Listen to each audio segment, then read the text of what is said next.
right after the end of season 1. We've been working hard on Life is Strange 2 and on working together with Raoul, with Jean-Luc, with all the team to think of what do we want to do next after the first game. It was a lot of discussion about what we want to do, stories we want to tell, and what kind of game Life is Strange could be.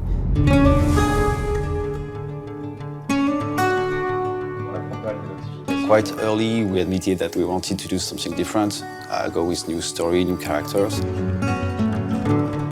In the first game, we told the story of Max and Chloe, of course, but it was a whole story. It was a finished story for us. We ask ourselves one question. If Life is Strange is becoming a series, what is its real DNA, you know? And the answer is, Life is Strange series is about everyday, relatable characters facing universal issues laced with a twist of the strange. When we figured this, we were so able to imagine the story of Life is Strange 2. So Jean-Luc, Raoul and Michel had a lot of ideas. It was really exciting to see what new story will be told in this new game.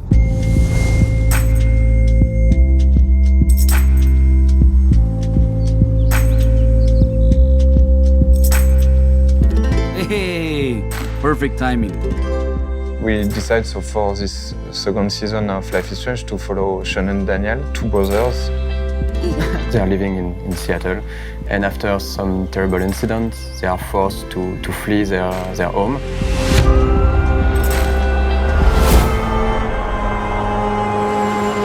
Daniel, come on! We gotta go!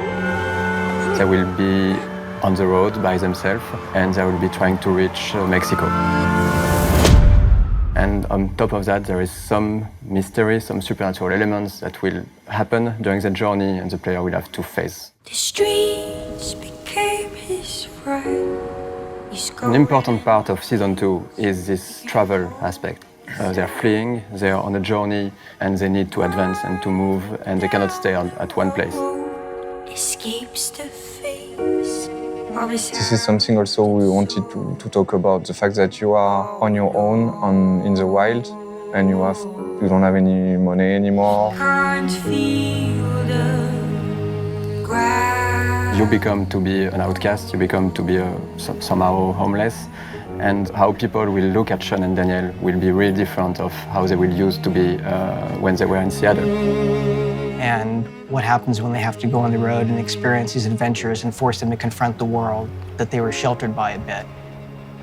And Sean, as the big brother, has to be the mentor, teacher, father figure on their road adventure.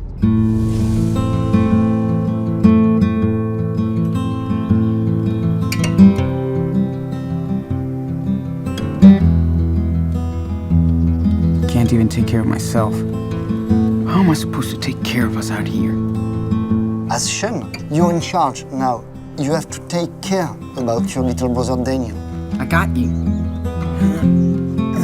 The choices you will make, of course, but also the way you behave, the dialogues you will choose, every decision will have an impact on Daniel's behavior. Spin your wrist when you throw. I did it! I did it! That was awesome. It's about them becoming the people they're supposed to be. And of course, it's about the players' choices in making those characters who they are, and the player having that decision-making power over the characters, and then hopefully becoming part of them, with them, empathetically on their journey. Sean, are we okay? Don't worry. I'm right here.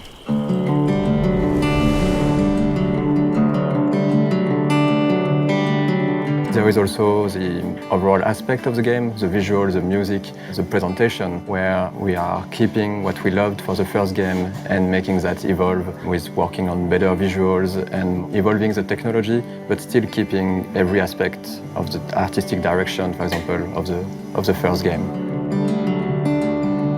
We wanted to keep the same style. We want people to see Life is Strange 2 and feel the vibes of Life is Strange 1. So we want to improve the look of the game, like more detail, more asset in the game, more asset in the scene. Daydreams linger for time and time to let go.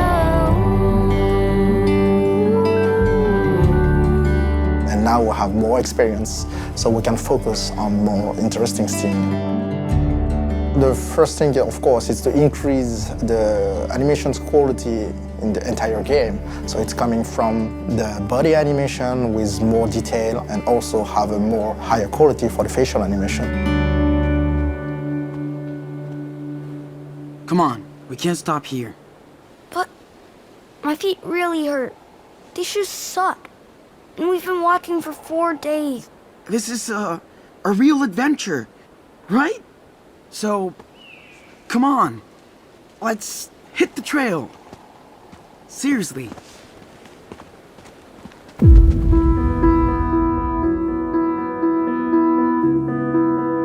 So the body actors are French actors that are living here in Paris, so we do motion capture with them, and they add a lot to the body language and to, of course, the rhythm of the scene, everything that we shoot with them in motion capture. Voice actors are extremely important for a game like Life is Strange, where there is a lot of dialogues, a lot of scenes with characters talking. So finding the good voice cast for Sean and Daniel was extremely important. We did a lot of castings, we did a lot of auditions, and we are really lucky, I think, to find the two boys for Sean and Daniel. Their name is Gonzalo Martin for Sean and Roman George for Daniel.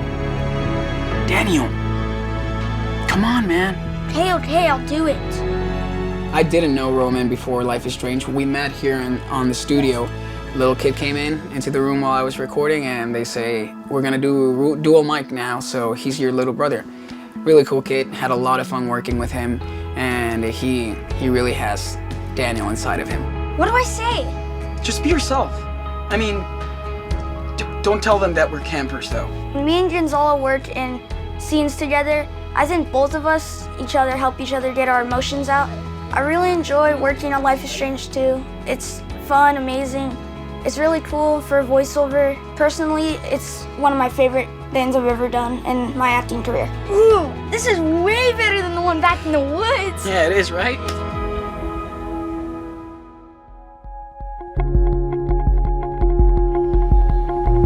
Where are you guys off to now? South, I guess. Right on. See you later. For the first Life is Strange, music was really, really important.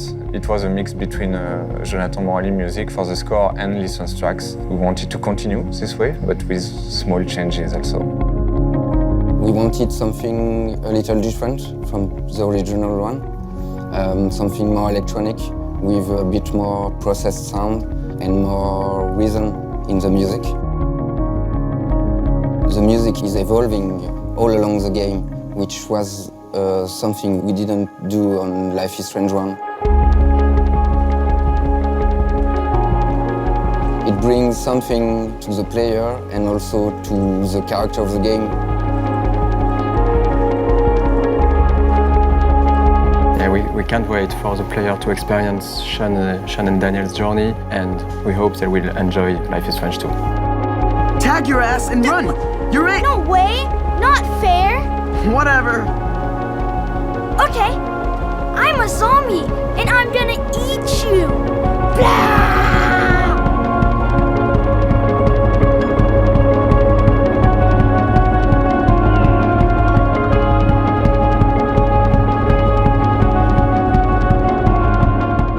Hello there, Life is Strange YouTube. I'm back once again with our very special guests, Roman George and Gonzalo Martin, the voices of Daniel and Sean Diaz. So today we're gonna chat to you guys a little bit about Sean and Daniel, but also about you guys and get to know the people behind the voices of Life is Strange 2. We're the Wolf Brothers.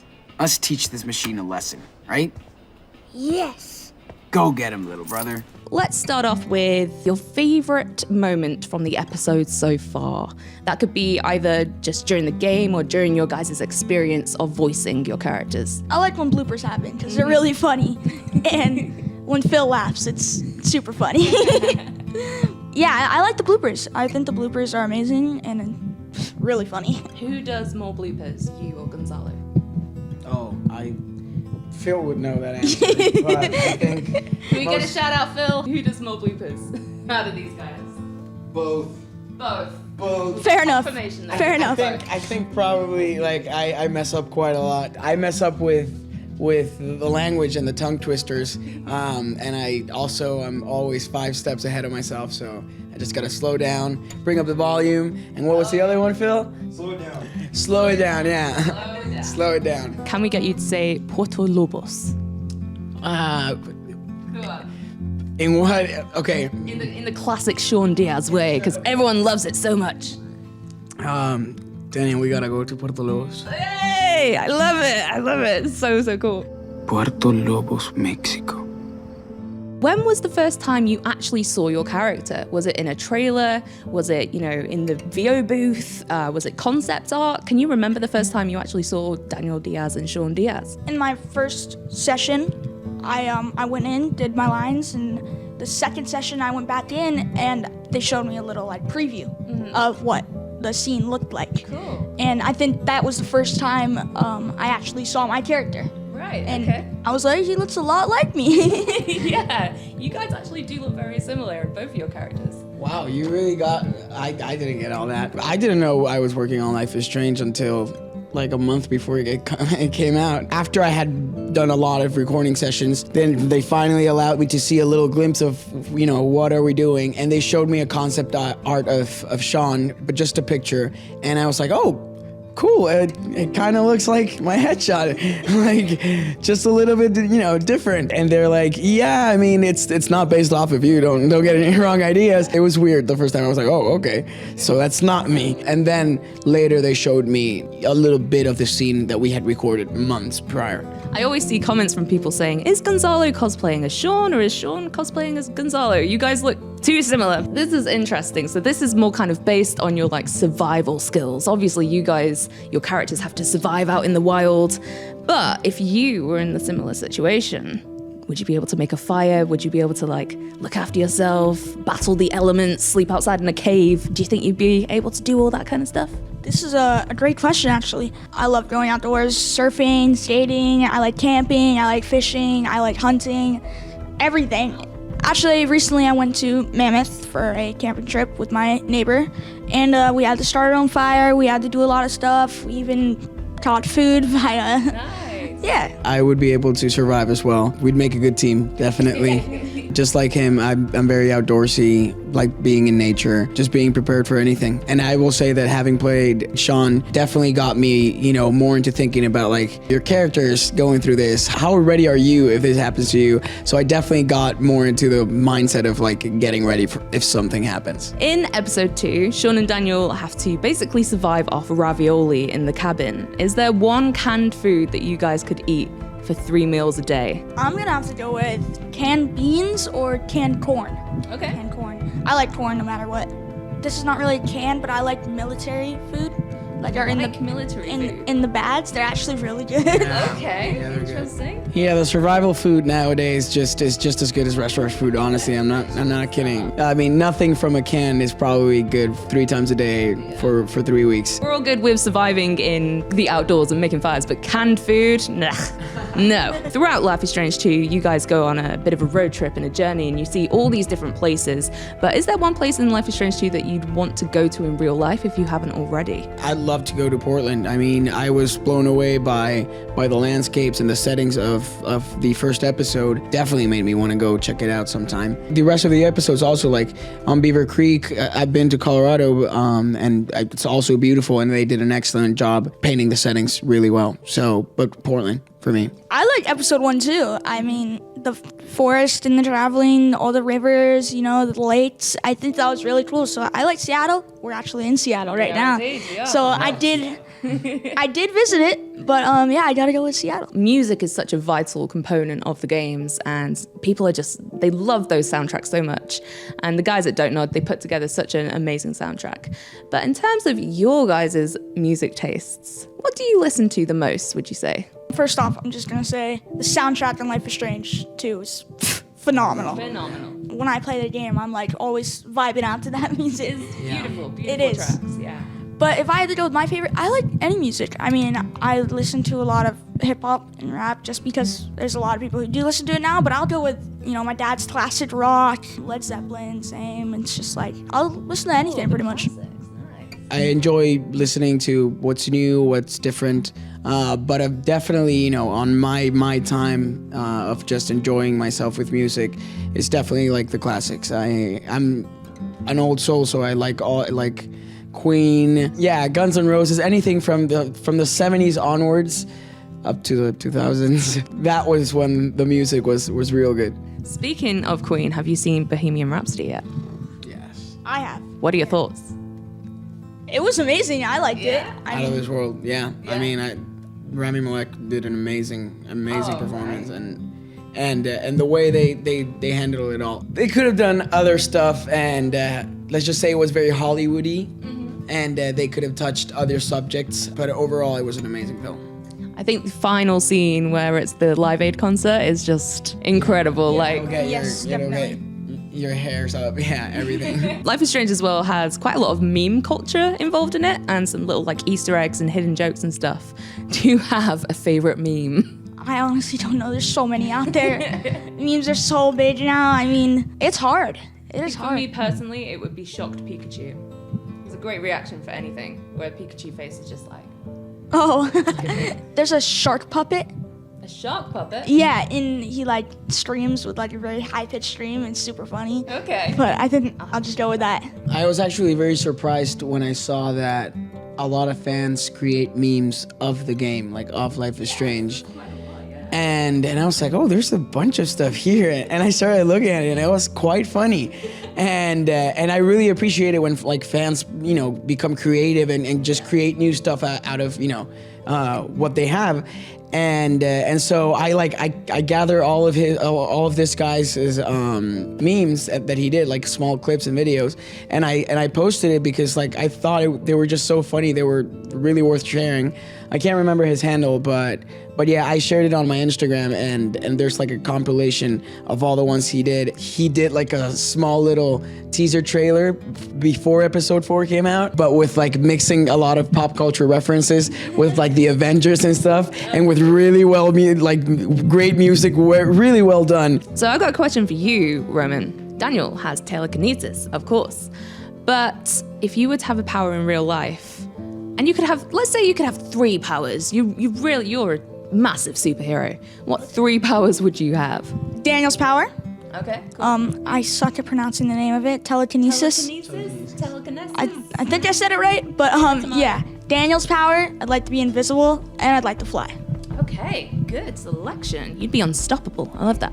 And now a question for you, Gonzalo. So your character, Sean, in episode 1, we find out that he was like a track star. He really loved running. Do you have any personal favorite sports yourself? At one point, I really liked rugby. I really liked soccer. But right now, I'm not really playing many sports. The one like physical activity or sport, yeah, you could call it a sport, that I like doing right now is CrossFit. And I also really appreciate like everybody like cheering for you even though they don't even know you, or you cheering for someone you don't even know when all they're trying to do is like a couple more reps. I don't know, I just find that very exciting and very compassionate of people just getting together to cheer on for the person to finish all the way. Thank you very much for sitting and chatting with me. It's been awesome getting to know you guys, not just your characters. And thank you guys for watching at home. And we will see you guys in another Life is Strange 2 video. Bye! Bye.